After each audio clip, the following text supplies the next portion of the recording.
भारताच्या धर्तीवर पहिल्यांदाच तब्बल 18 राष्ट्रांचे जवान संयुक्त लष्करी सराव करणार आहेत। आजपासून पुण्यात सुरू झालेला हा सराव 8 मार्च पर्यंत सुरू राहणार आहे। सर्व राष्ट्रांचे मिळून एकूण पावणे 400 जवान या सरावात सहभागी झालेत।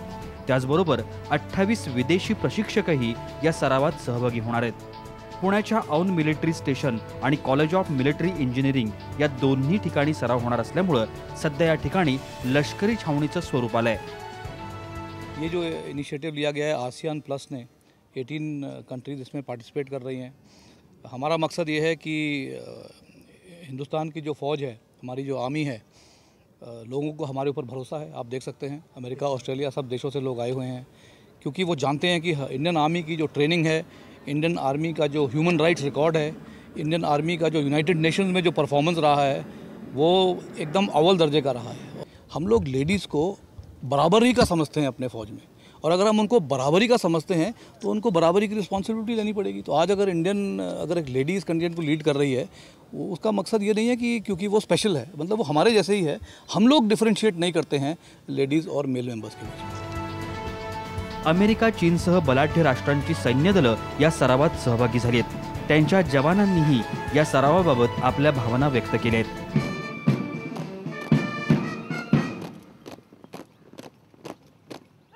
Great. It's a great experience to be out here and with the joint training exercise with a lot of other countries and see how everybody else operates. India, I know it's a wonderful. Here is a wonderful land. You have a long historical and cultural history, and we know that with about 500 years. So I was expecting to come. So now I'm here. So I'm very happy. I see a lot of things which are different from what I thought. यंदा भारतीय लष्करात महिलांचाही लक्षणीय सहभाग आहे। पुरुषांच्या खांद्याला खांदा लावून या महिला देशाच्या संरक्षणाचं काम करतायत।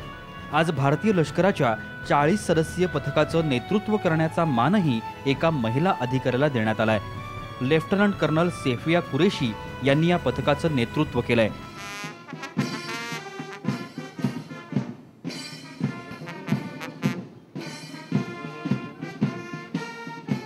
ये जो हमें ट्रेनिंग है, जब हम कमीशन होते तब भी हमें दी जाती है, और जब हम फौज में रहते हैं तो अपने ट्रुप्स को भी ट्रेन करते हैं।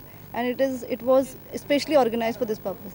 मेरा पहला एक्सपीरियंस है United Nation peacekeeping operation का।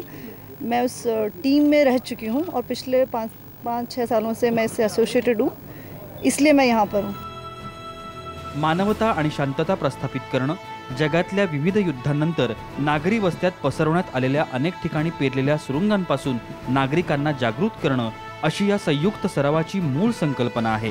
या वीरांना साम टीव्हीचा सलाम। ब्युरो रिपोर्ट, साम टीव्ही, पुणे।